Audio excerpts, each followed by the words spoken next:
Isaiah chapter 14. I want us to consider tonight Zion's secret. Zion's secret. Or we might say the secret of the church. Let's begin our reading with verse 24. Read down through the end of the chapter, Isaiah 14, beginning at verse 24.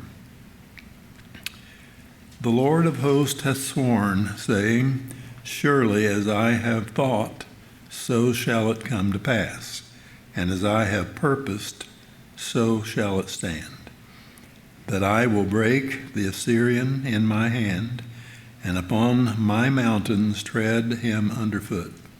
Then shall his yoke depart from off them, and his burden depart from off their shoulders. This is the purpose that I purpose upon the whole earth, and this is the hand that is stretched out upon all the nations. For the Lord of hosts hath purposed, and who shall disannul it? And his hand is stretched out, and who shall turn it back? In the year that King Ahaz died was this burden, was this prophecy. Rejoice not, thou old Palestina, because the rod of him that smote thee is broken. For out of the serpent's root shall come forth a cockatrice, and his fruit shall be a fiery, flying serpent. And the firstborn of the poor shall feed, and the needy shall lie down in safety. And I will kill thy root. Now, in that verse, you'll notice he first speaks to his people, to Zion, but then he speaks to the enemy. I will kill thy root with famine, and he shall slay thy remnant. Howl, O gate, cry, O city, thou whole Palestina, that is Philistines, the land of the Philistines. This is the burden of the land of the Philistines. Howl, O gate, cry, O city, thou whole Palestina, art dissolved. For thou shalt come from the north a smoke, and none shall be alone in this his appointed time. What shall one then answer the messengers of the nation? That the Lord hath founded Zion, and the poor of his people shall trust in it. The destruction of Babylon is the main topic of this chapter. We only read the latter part of it. But the destruction of Babylon and the Chaldean Empire, it's recorded in the entirety of this chapter. And here, in the king of Babylon, who is going to be destroyed, you have the type of Satan, which is so obvious, that how art thou fallen from heaven, O Lucifer, son of the morning, how art thou cast down to the ground, which did weaken the nations, and so forth. We see how that the king of Babylon is the one spoken of there, but he is a picture, he's a type of Satan himself. And we see his pride and his fall and how he is brought down in this chapter. But the chapter is about the destruction of Babylon and the Chaldean Empire. But this is going to happen. This destruction is yet a great way off. First of all, the Babylonian Empire has not risen to any considerable height at all at this time. And the destruction that is here prophesied is still 200 years in the future. So the people might be asking the prophet, the people of Zion, what does this mean to us? How shall this be better? How shall we be the better for it? What assurance shall we have of this? And I think in response to these kinds of inquiries, though they're not recorded here, I say the people must have been questioning and wondering, since Babylon was nothing at this point, and Babylon had certainly been no threat to them as yet. So what does this all mean? Well, these questions he gives answer to in the verses that we read. He predicts the ruin of Assyria first, and of the Philistines, and these are present enemies of Judah. They would shortly witness their fall. Assyria, verse 25, is where we see what he has to say about Assyria. I will break the Assyrian in my land. I will break them. Did that happen? Yes. It seemed impossible. The Assyrian army was so mighty, so powerful, so numerous, that it seemed like an impossibility that Israel could ever have victory over them. But yet God sent an angel, and in one night he wiped out the whole host of the Philistines. And 185,000 of them died in one night.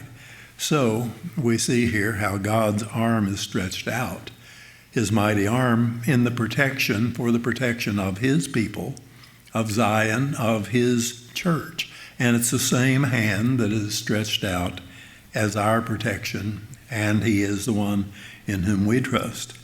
Then they would also, the destruction of the Philistines. This is another great enemy, a current enemy of theirs. In verse 28 and 29, we see in the year that King Ahaz died was this prophecy, rejoice not thou, whole Palestina, the Philistines, because the rod of him that smote thee is broken. What does this mean? Well, Uzziah is no doubt the one that's spoken of here. And after Uzziah stepped down, he abdicated the throne to his son because he was stricken with leprosy. But he was a good king. He was he was one who did that which was right in the sight of the Lord. And one of the things which he did was afflict and greatly diminish the Philistines. And so when he abdicated the throne, they had a celebration in the streets. They rejoiced in that. But they need not rejoice, because out of his root, and of course he's of the line of David, of the line of Jesse, but out of his root is going to come forth one who is, if he was a serpent, this is going to be a more venomous serpent, a cockatrice. And then that will develop into fiery serpents. And so it's typical language. It is drawing, well, I can't think of the word, but it's figurative language is what he's using to describe the various monarchs that are going to arise. Now, Ahaz, in the meantime, has taken the throne. He was a wicked king, and there was much reprisal on the part of the enemies during his reign. But then Hezekiah comes after him, and Hezekiah is a good king, and he's this cockatrice. And from him, there's going to be great advancement in the war against the Philistines, and he's going to move them. He's going to destroy cities, walled cities, all the way to Gaza. And so this is something that they could look at. This is something that they could see what God has done. Now, Uzziah, he had been, as I said, he had been the serpent to the Philistine, brought them very low. We see God helped him, and he broke down the walls of Gath, the walls of Jabneh, and the walls of Ashdod. They're major cities, and that all the way to Gaza. So he had made such inroads with his armies and had been very successful. And of course, this with the blessing and with the help of God. But out of his root, out of the root of Uzziah, came the cockatrice, the more formidable enemy than Uzziah was. When Uzziah's reign ended, it was published in the streets of Ashkelon, but let them not think that because he is gone, that they can celebrate, because they've still got much trouble coming. Hezekiah's government would be to them the flying fiery serpents. As we read in 2 Kings chapter 18, it says that he smote the Philistines even unto Gaza, and the borders thereof, from the tower of the watchman to the fenced cities. And it came to pass in the 4th year of King Hezekiah, which was the 7th year of Hoshea, the son of Elah, king of Israel, that Shalmaneser, king of Assyria, came up against Samaria and besieged it. In his reign, he drove back the Philistines. He gained victory over the Philistines. God would, we see here, destroy the Philistines by famine, and he would destroy them by war. We see in verse 30 the famine. The firstborn of the poor shall feed. He's talking to his people first. And the needy shall lie down in safety. And I will kill thy root with famine, and he shall slay the remnant. Hezekiah shall slay the remnant. Then in verse 31, we see the war. Howl, O gate, cry, O city, thou whole Palestina art dissolved. So here is the warfare is announced. But notice, while the Philistines are starving from the famine, Zion is eating well. And keep in mind, Zion is a type of the church. The city of the great king is Zion. Of course, the church is truly the city of the great king. Where God was worshiped is Zion, yet he was invisible. That made them different than any of the other nations. All the other nations had their visible gods that they worshiped, and did all sorts of abominable things in the worship of their gods, but their gods were all there and they were visible. But in Zion, the temple was there, the presence of God was there, the worship of God was there, but there was no visible presence of God in Zion, because he is the invisible. He's the living, but he is the invisible God. But Zion is ever a type of the church of the Lord Jesus Christ. Even the poorest among them are well fed. It's always so with Christ Church that those who dwell on high, as Isaiah puts it later, bread shall be given them, and their waters shall be sure. Those that are inhabitants of Zion, who trust in the Lord, this is said of them, the Lord shall guide them continually, and he shall satisfy their soul in drought.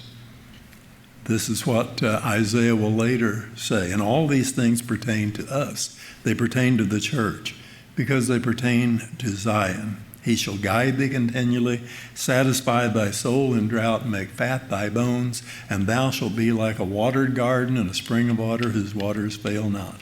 This is the promise made to the church. So while many are starving in the enemy camp, Zion is well nourished. And the war that is consuming the Philistines all the way to Gaza is being waged by Hezekiah. The magistrates of the gate are howling. When it says the gates, I believe it's speaking of those that rule. The gate was the place of judgment, and that is the rulers were howling. Then the capital city was crying, and the whole land, the whole country was being dissolved. And this war was being waged by Hezekiah. And meanwhile, Judah is united in their warfare. Every tribe and every man in his place at the appointed time, we read here. Now that's important. You remember during the days of Deborah the judge, that was not the case. There were tribes that laid back. They didn't go to war. That's not the case now. Everybody's united in this effort. And this is what the prophet is encouraging the people with these reminders as he has just delivered this prophecy concerning Babylon, which at this time doesn't mean a whole lot to them. But this begs the question, since Zion seems not to be so great a power and has surely endured more than their share of troubles, especially under Ahaz, when so much was given away. He was a wicked king. He was, of course, Hezekiah's father and predecessor on the throne. But what is the secret? What is Zion's secret? What is the church's secret? Apparently, this is what the messengers of the nation wanted to know. You see there again in verse 32, what shall one then answer the messengers of the nation? Considering the things that the prophet has just said, and these things are true. These great enemies have fallen, and little Zion is still standing strong. They're not affected in any way by the famine, and they're the ones that have waged the war. And with the help of their God, they've been victorious. So you can see why that whoever the nation is, some make it prophetic and make it Babylon, but I don't see that. But is it the heads, the messengers from Philistia, or the messengers from Assyria? They come and they ask, they want to inquire of them. And what might be their question? Well, I think they want to know what their secret is. How is it that this can be? That these great nations have fallen at your hand and you're still standing. This doesn't make any sense. Well, it should be. As I say, Zion is a type of the church. It should be that our present status in this world, it should be that we should cause serious and anxious interrogation. That's the kind of presence that we ought to have as the church of the Lord Jesus Christ in this world. What if the church, now the church militant, were having such success against the forces of evil that all about us would be asking, what is your secret? How is it that you're doing all of this? How is it that you're standing so strong against such a numerous and powerful enemy? Oh, that our church right here, were such a successful force for good against evil that endless inquiries would be made. What is your secret there in that place? What is the secret of your congregation? What if your life and mine were so strikingly different and out of step with this world that it would stir up curiosity? It ought to be that way. If only we so radiated joy and contentment and love and unity of spirit as to cause envious curiosity. These messengers come, what is it? What is it about your city? What is it about Judah? How are you so successful and victorious when these great nations have fallen? And especially when they've fallen at your hand. Now they could see, as the messengers came, they could see what the secret was not. That was very obvious to them. They weren't the inhabitants of Zion, the children of Judah. They weren't necessarily smarter than the other people of the world, than the people of other nations, at least not in themselves. Of course, they had access to God, and if any of you lack wisdom, let him ask of God, That is a promise that is made to the church, who gives to all men liberally, and upbraideth not, and it shall be given him. So truly, God's people ought to walk in greater wisdom than anybody in this world, because we have access to the all-wise God who promises to give us wisdom, that wisdom which is from above, which is first pure and peaceable and gentle, easy to be entreated, full of mercy and good fruit, without partiality, without hypocrisy. That's the kind of wisdom, the only kind God has. And he says, if you'll ask me, I will give it to you, if any man lack wisdom. But in and of themselves, the enemy could see that they're just ordinary people. They're no smarter than the other people of the earth as a people. They were certainly not more numerous. One would think today, today's church, you'd think that they were of the mind that their secret is in the numbers. That's the secret of success. If you build a big church, that's what does it. Well, I'm not opposed to numbers. I would like to have greater numbers than we have. And there is, of course, power in numbers, but it's not necessarily the power of God, which we so desperately need.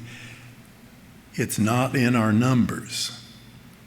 Our strength is not, in that sense, our spiritual strength is not in our numbers. They were not more talented, more gifted, I would say, than the other nations of the world, the other people of the world. In fact, if we look at the world today, the world that we live in, seems like that they kind of have a corner on the extremely talented people, the beautiful people, the successful people.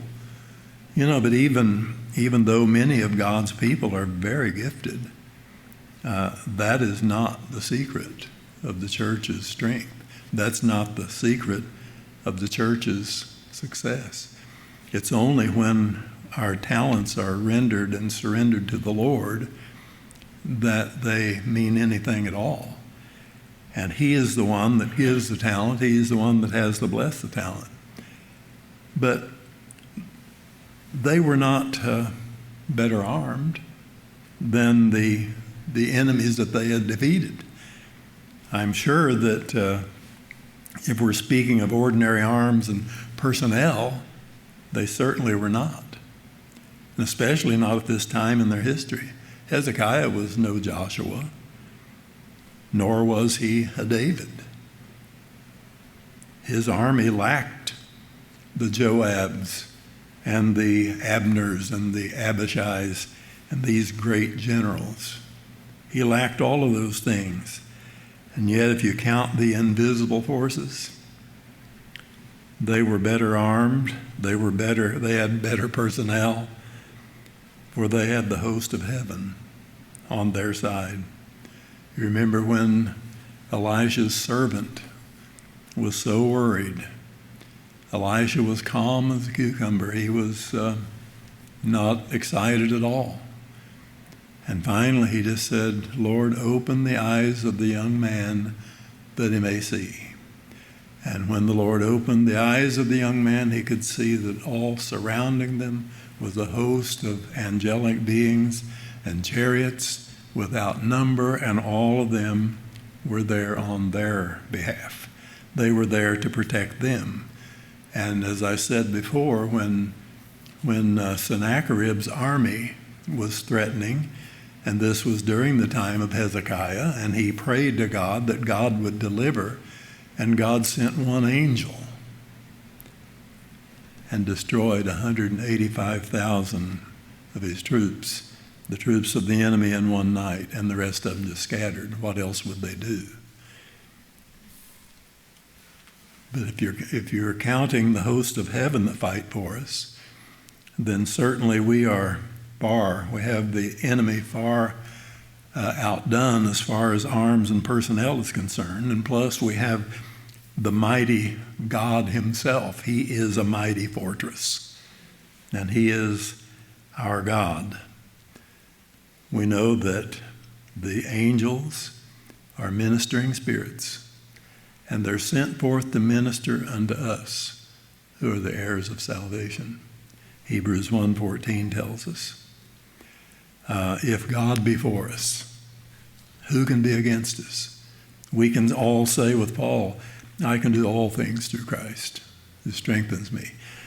So these are the kind of armaments. These are the advantages that Zion had. These are the advantages that the church has. Look at those first few verses that we read there, especially verse 25 and 26. Just look at the first part of verse 25 and then jump down to verse 26. That I will break the Assyrian in my land and upon my mountains. I will break them. And then down in verse 26, this is the hand that is stretched out upon all of the nations. The Assyrians, as I said, what was the mighty power? Well, they sent an angel down. Kind of makes me think when Jesus was going to the cross and Peter was going to defend him against the enemy and whipped out the sword and sliced off the ear of the servant of the high priest. Jesus repaired the damage and then said, thinkest thou not that I could pray to my Father and he would send 12 legions of angels?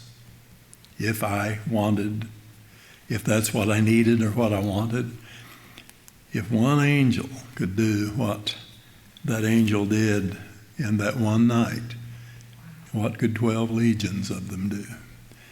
Well, these mighty beings are on our side.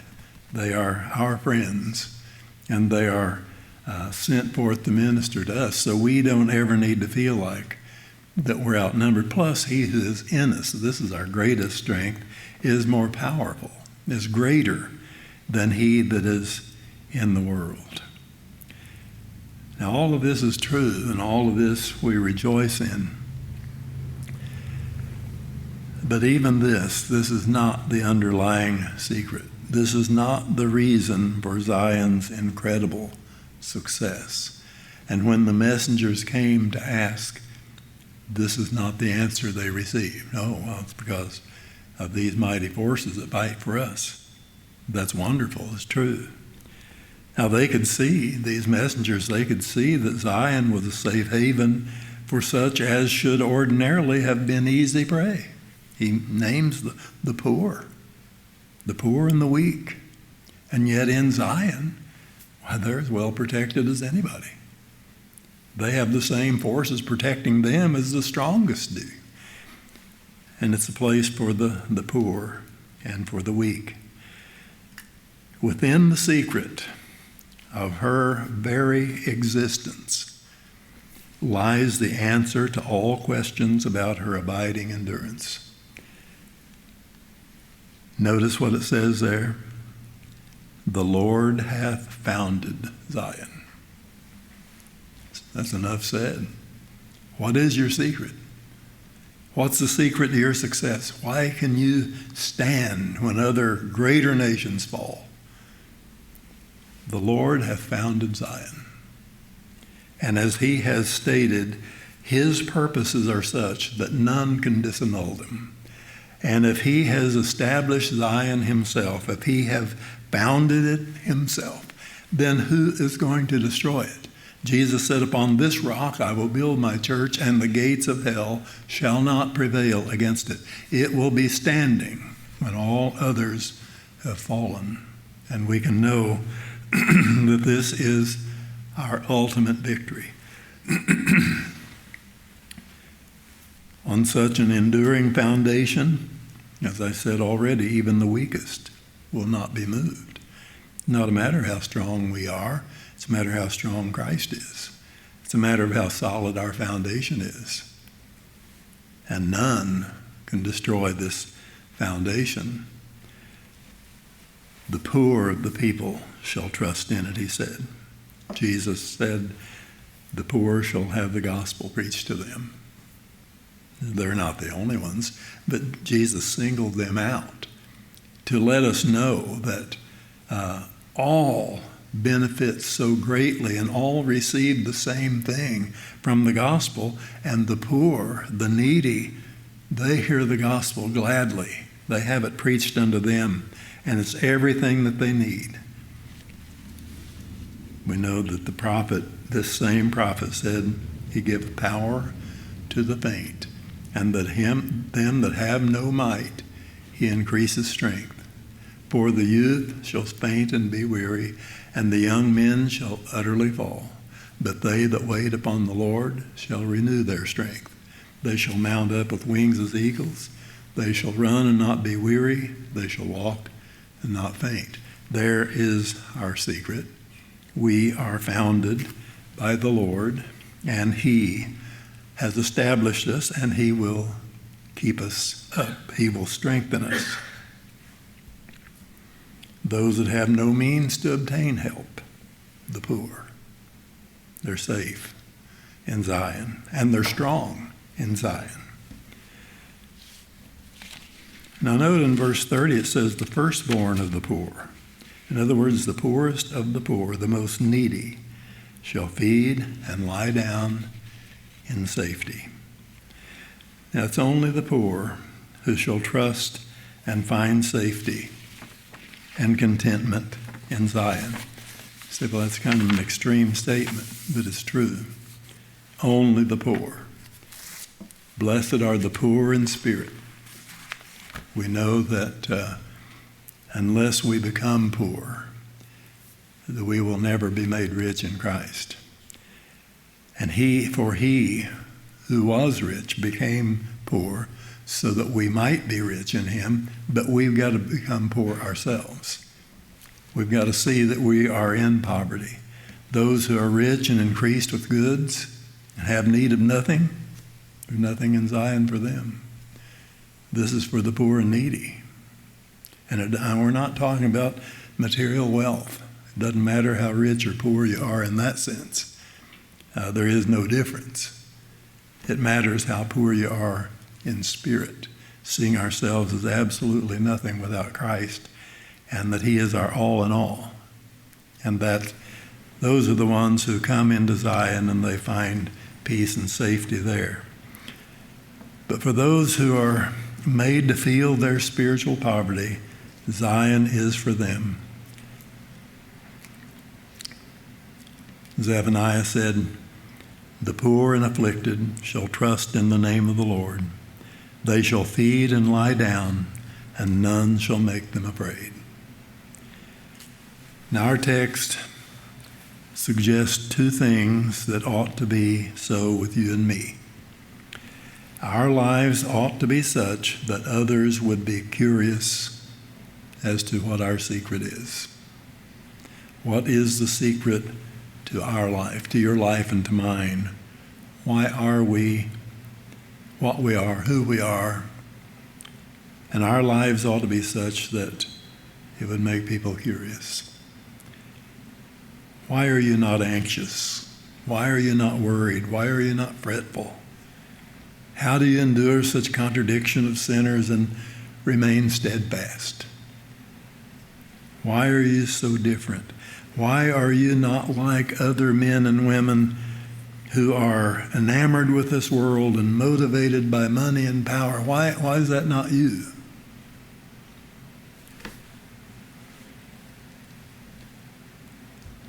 The other thing that this text suggests that ought to be so with you and me is that these questions and many more besides, the correct answer is essentially the same thing.